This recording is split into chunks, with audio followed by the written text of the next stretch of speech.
Hello friends, this is Sumitra and welcome to TET Manthan. तो आज हम इस वीडियो में डिस्कस करेंगे गिलफर्ड की three dimensional theory, SOI model हम जिसको कहते हैं। ठीक है, थ्री डी थ्योरी भी कह देते हैं हम इसको, बुद्धि का त्रिआयामी सिद्धांत कहते हैं हिंदी में हम इसको। ठीक है, तो सीटेट के सिलेबस के अकॉर्डिंग अगर मैं बात करूँ तो ये आपकी इंटेलिजेंस की लास्ट थ्योरी है। इंटेलिजेंस की सारी जितनी भी थ्योरी सीटेट में आपकी पूछी जाती है वो हमने कवर कर ली है। अगर आपने मिस किया है तो ज़रूर आप सीडीपी की प्लेलिस्ट में जा करके उसको चेक कर सकते हैं। आज की थ्योरी डिस्कस करते हैं। चलो, क्या है इसमें? J P Guilford was an American psychologist. कौन है ये? आपके अमेरिकन साइकोलॉजिस्ट हैं जेपी गिलफर्ड जो है। He first proposed model with 120, then 150, finally 180 independently operating factor in intelligence. ठीक है, जेपी गिलफर्ड के बारे में अगर बात की जाए तो इन्होंने क्या है, स्टार्टिंग में इन्होंने 120 जो है आपके फैक्टर्स दिए, कंपोनेंट दिए इंटेलिजेंस की थ्योरी में। उसके बाद इन्होंने 150 दिए, देन अभी जो है इन्होंने 180 जो है फैक्टर्स दिए हैं, ऑपरेटिंग फैक्टर दिए हैं जो कि इंडिपेंडेंट है आपस में। He propose a three dimensional cubical model of, ठीक है, इन्होंने क्या किया है, क्यूबिकल मॉडल जो है, थ्री डायमेंशनल क्यूबिकल मॉडल दिया है, यानी कि आयामी घन मॉडल का इन्होंने प्रस्ताव रखा हुआ है। अपनी थ्योरी को इन्होंने क्या है, क्यूब से समझाया है इन्होंने। ठीक है, उसके बराबर रखा हुआ है। तो देखते हैं क्या क्या चीज़ें दी इन्होंने 180 उसमें। तो Gilford identify three dimensional fundamental component of intelligence. These were, इन्होंने बताया है कि 6 तरह के जो होते हैं, 6 काइंड ऑफ ऑपरेशंस होते हैं हमारे इंटेलिजेंस में। ठीक है, 5 आपके कंटेंट होते हैं एंड 6 काइंड ऑफ आपके प्रोडक्ट होते हैं, यानी कि संक्रियाएं, विषय वस्तु 5 और 6 आपके उत्पाद होते हैं। तो टोटल 5 इंटू 6 क्या होते हैं आपके, 180 हो जाते हैं। तो 180 टाइप के आपके इन्होंने इंटेलिजेंस बताई है।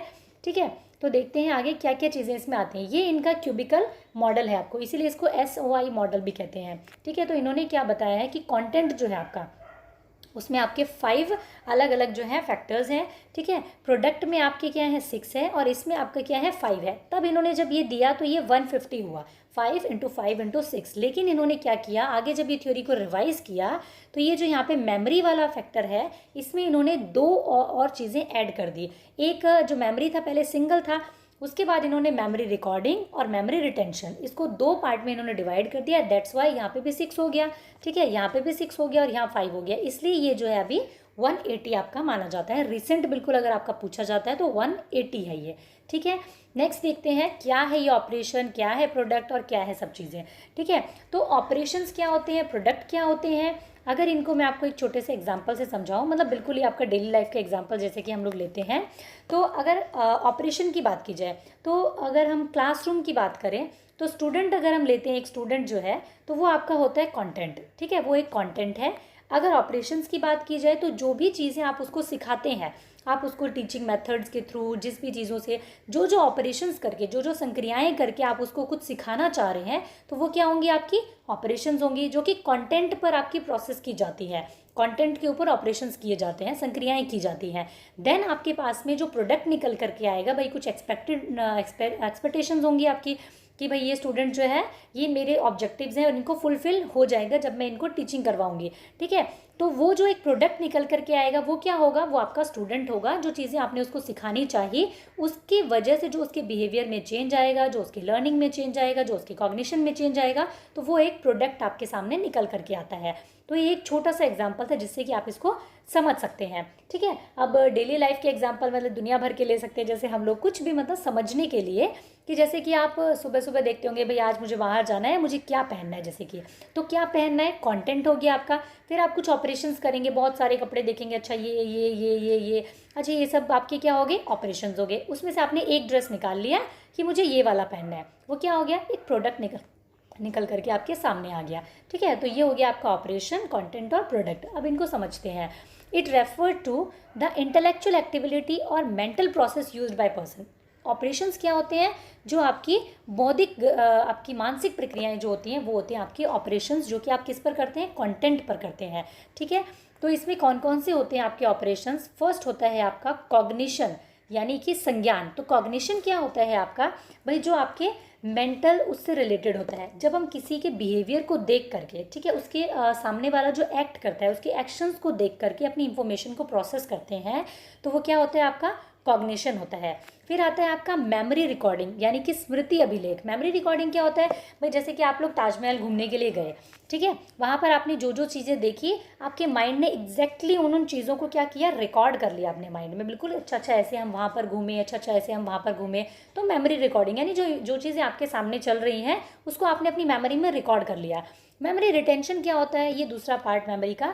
जब आपने कोई चीज़ें रिकॉर्ड कर ली हैं तो उसका फ़ायदा क्या, अगर आप उसको रिकॉल नहीं कर पाए तो आप 4 दिन बाद में अगर किसी को बताते हैं, अच्छा भाई तुम लोग कहाँ गए थे घूमने के लिए, अच्छा हम लोग ना ताजमहल घूमने के लिए गए थे, तो उस जो रिकॉर्डिंग आपके माइंड में है उसको आप क्या करेंगे, रिकॉल करेंगे वापस, अच्छा अच्छा हम ऐसे ऐसे गए थे, ऐसे ऐसे गए थे। जब आप उसको रिकॉल करके बताएंगे, दैट मीन्स मेमोरी रिटेंशन यानी कि स्मृति की अवधारणा कितनी है।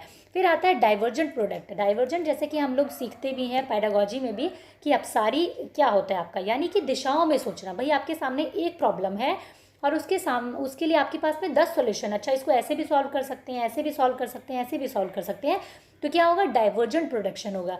कन्वर्जेंट क्या होगा, भाई प्रॉब्लम्स तो है आपके पास में बट आपके पास में सोल्यूशन सिर्फ एक ही है, ठीक है, तो वो क्या होगा, आपका कन्वर्जेंट प्रोडक्शन होगा। भाई बहुत सारी प्रॉब्लम का आपके पास में क्या होगा, एक ही सोल्यूशन होगा आपके पास में, ठीक है। इवैल्यूएशन क्या होता है, भाई जो जो चीज़ें हमने प्रोसेस की हैं उसके बाद में उसका रिजल्ट क्या निकल करके आया, हम टेस्ट भी तो करेंगे ना किसी चीज़ को, मूल्यांकन भी तो करेंगे कि क्या क्या चीज़ें हमारे सामने निकल करके आई हैं या क्या उसमें कमी रह गई है हम लोग। कंटेंट क्या होता है, ये रह गया बीच में। Content are the various kind of information that exist in the environment on which operations are carried, जिनके ऊपर ऑपरेशंस किए जाते हैं, जो इतनी सारी इंफॉर्मेशन हमारे एनवायरनमेंट में है जिस पर ऑपरेशंस किए जाते हैं उसको हम कहते हैं कंटेंट, ठीक है। सामग्री विभिन्न प्रकार की जानकारी जो पर्यावरण में होती है जिन पर संचालन किया जाता है उसको हम कहते हैं विषय वस्तु या कंटेंट। कंटेंट क्या हो सकता है हमारा, विजुअल कंटेंट हो सकता है जिसको कि हम आंखों से देख सकते हैं। ऑडिटरी क्या होता है, जिसको कि हमको सुन करके हम इंफॉर्मेशन को रिसीव करते हैं, वो हमारा ऑडिटरी कंटेंट हो गया। सिंबॉलिक क्या होते हैं भाई, जैसे कि आप मैथमेटिक्स में समझते हैं, आपने ये साइन देखा आपको पता है प्लस करना है, ये साइन देखा आपने देखा माइनस करना है, ये देखा आपको पता है कि भाई इसको मल्टीप्लाई करना है, तो ये सारे क्या है आपके सांकेतिक है, तो आपके सिंबॉलिक कंटेंट हो गया। सिमेंटिक क्या होता है, जिसका कि आपको सिमेंटिक जैसे कि हमने इंग्लिश पेडागॉजी में समझा था भाई स्टडी ऑफ मीनिंग, यानी कि इसमें लैंग्वेज इंक्लूड है, इसमें आप क्या करते हैं, समझते हैं, मीनिंग को समझते हैं। कई बार क्या होता है हमें फिलोसफिकली किसी चीज़ का मीनिंग निकालना होता है, जैसे कि कई बार आप कहने में कह देते हैं ना, जैसे कि मैं तुम्हारे लिए ऐसे चांद तारे तोड़ के ला सकता हूँ, है ना, लेकिन क्या वाकई में कोई आज तक किसी के लिए चांद तारे लाए हैं तोड़ करके, नहीं। तो इसका मतलब कि जो चीज़ कही जा रही है उसके पीछे मीनिंग क्या है, उसका शाब्दिक अर्थ जो है वो कुछ और है, लेकिन उसके अंदर मीनिंग जो है वो कुछ और छुपा हुआ है, ठीक है। दैट मीन्स कि भाई मैं तुम्हारे लिए कुछ भी कर सकता हूँ या कर सकती हूँ, वट एवर मीनिंग उसका है वो। बिहेवियर कंटेंट क्या होता है आपका, जो कि आपके बिहेवियर से, जो सामने वाले के बिहेवियर से हम इंफॉर्मेशन लेते हैं, वो हमारा क्या होता है, बिहेवियर कंटेंट होता है, ठीक है। फिर आता है प्रोडक्ट। फिर हमारे पास में प्रोडक्ट निकल करके आता है। Product are the result of operating on the content. भाई रिजल्ट क्या निकल करके आया, जब हमने कंटेंट के ऊपर एक ऑपरेशन किया तो उत्पाद क्या है, सामग्री का काम करने का परिणाम है।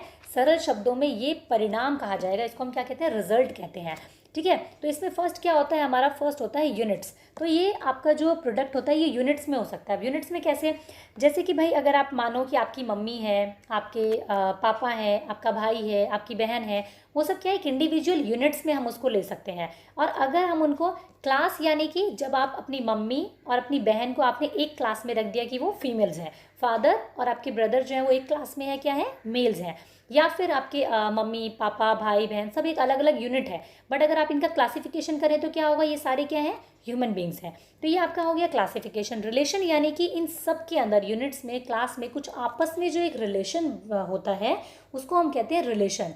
उसके बाद में इन रिलेशंस का एक सिस्टम होता है जो ये सिस्टमैटिक तरीके से परफॉर्म करते हैं, उसको हम कहते हैं सिस्टम। ट्रांसफॉर्मेशन का मतलब होता है रूपांतरण। भाई आपने कोई चीज़ पर ऑपरेशंस किए, उसके बाद उसमें कितना ट्रांसफॉर्मेशन हुआ तो उसको हम कहेंगे रूपांतरण हुआ, कितना चेंजेस हुआ, वो हो गया आपका ट्रांसफॉर्मेशन। इम्प्लीकेशन यानी कि आपने कोई चीज़ एक्सपेक्ट की, भाई इस तरीके का ट्रांसफॉर्मेशन होना चाहिए, उसमें से कितना हुआ है, उसके लिए आपने किस तरीके से इम्प्लीकेशन किया है, उसको आप किस तरीके से अपने डेली लाइफ में आप इम्प्लाई करेंगे, उसको हम कहते हैं इम्प्लीकेशन, ठीक है। तो ये हमारा जेपी गिलफर्ड की जो थी आपकी थ्योरी थी, और आई होप कि आप लोगों को समझ में आया होगा।